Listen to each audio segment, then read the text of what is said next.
আৰ্মিত যাব বিচাৰিছ তই? হয় দেউতা। 15 আগষ্টৰ সময়ত টিভিত দিয়া দেশভক্তিৰ চিনেমাবোৰ চাই চাই ইয়াৰ মূৰত চাগে সেইবোৰেই সোমাল। সেইটো কথা নহয় মা। কি চালি তই? লক্ষ্যই বৰ্ডাৰ LOC পাবজি খেলি খেলি এইবোৰ সোমাল মাথাত। এই বৰ্ডাৰখন চাই ইয়াৰ মূৰত ভূতটো বেছিকৈ সোমাল চাগে। বৰ্ডাৰ এই চানি দেওল থকাখন নহয় জানো? সুনীল চেত্ৰীও আছিলে। কি যে চিনেমা আছিলে, শেষত সকলো শ্বহীদ হৈ যায় অকল চানি দেওলৰ বাহিৰে। এই দেউতা, বৰ্ডাৰ নিচিনা চিনেমা চাই থৈ না যাবলৈ মই ডিচাইড কৰিম। নহ'লে কি তই উৰি নিচিনা চিনেমাবোৰ চাই যাম বুলি ভাবিছ নেকি? আৰু দেউতা, চিনেমা চাইনো কিয় যাবলৈ বিচাৰিম মই? ৱেব ছিৰিজ চাবলৈ তই কোনটো ৱেব ছাবস্ক্ৰিপশ্যন কৰিলি? চাওক দেউতা, না মই চিনেমা চাইছোঁ না মই ৱেব ছিৰিজ চাইছোঁ, নিজৰ দেশক ভাল পাওঁ, সেইকাৰণে নিজে ভাবি চিন্তি মই যাবলৈ ওলাইছোঁ। আনকি মই ফৰ্মো জমা কৰিছোঁ এতিয়ালৈ। ফৰ্মো জমা কৰিলি তই, তাকো আমাক নুসুধাকৈ? বা শৰ্মাই ঠিক কথাই কৈছিলে, ল'ৰা ছোৱালী ডাঙৰ হ'লে মাক বাপেকৰ কথা নুশুনা হয়।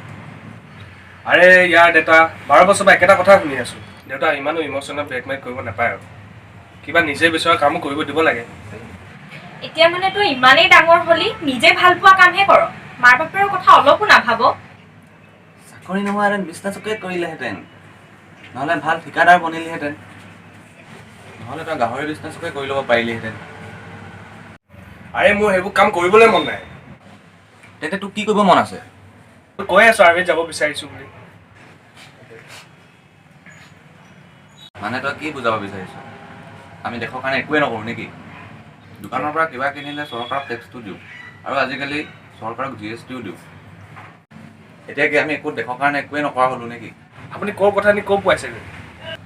এইটো মোৰ ঘৰ মোৰ মন। লাগিলে মই শৰ্মা ঘৰৰ কথা নি বৰুৱা ঘৰৰ কথা কোৱাওঁগৈ, লাগিলে তোৰ মায়ে কোৱা কথাখিনি মই পাকঘৰত নি পোৱাওঁগৈ।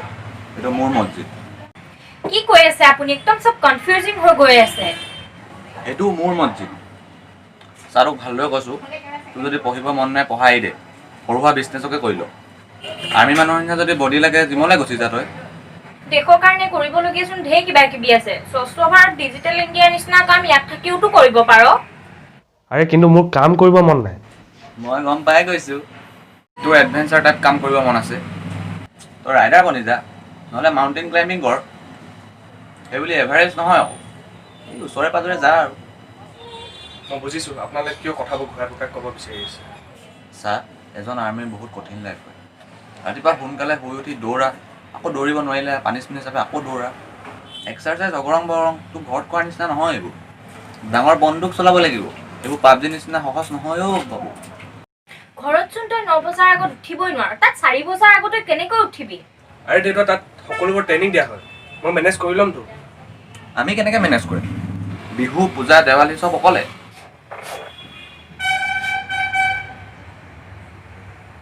আৰে আপোনালোকে অলপ মনে মনে থাককচোন। আৰু মা, কন্দা বন্ধ কৰক। আৰু দেউতা, সেইদিনাখন আপুনি শৰ্মা খুৰাৰ লগত ইণ্ডিয়ান আৰ্মি কথা পাতি খুব প্ৰাউড ফিল কৰিছিল, আৰু আজি মই যাব লৈছোঁ আপুনি বাধা দিব আহিছে। আৰু আপোনালোকেচোন নিউজত দেখিছে আমাৰ ভাৰত মাতাক কেনেদৰে শত্ৰুৱে আক্ৰমণ কৰি আছে। তেওঁলোকে ৰিয়েল হিৰ' খিতাপ পায়, আৰু মই বিজনেছ কৰি পিনে কৰিম কি? মৰাৰ পিছত দুটামান ভাল কথা আৰু চিতাৰ জুইকুৰাহে পাম, কিন্তু শ্বহীদ হোৱাৰ ভাগ্য সকলোৱে নাপায়। দেউতা, আপোনালোকে নিবিচাৰে নেকি মোক ৰিয়েল হিৰ'ৰ ৰূপত দেখা? কিমান লাখ লাখ সৈনিক আছে, তেওঁলোকতো কাৰোবাৰ পুতেক, কাৰোবাৰ ককাইক, কাৰোবাৰ ভাইক হয়। ইহঁতেওচোন মেনেজ কৰি আছে। সকলোতকৈ মেইন কথা, মই তাত থাকি সুখী হ'ম, দেশৰ কাৰণে কিবা এটা কৰিব বিচাৰিছোঁ। হ'ব দিয়ক, সি যদি তাতে সুখী হয় তাক যাবলৈ দিয়ক, মই চাহ কৰি আনোগে। ঠিক আছে, এতিয়ানো তোক জোৰ কৰি কি লাভ? যাম বুলি কৈছ যেতিয়া আৰু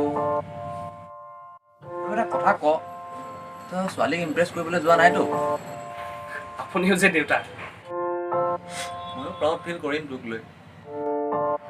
যা বেটা যা, কৰলে মেহনত। সকলোকে মই বুকু ফুলাই ক'ব পাৰিম যে মোৰ পুত্ৰ ভাৰত মাতাৰ এজন সুযোগ্য সন্তান।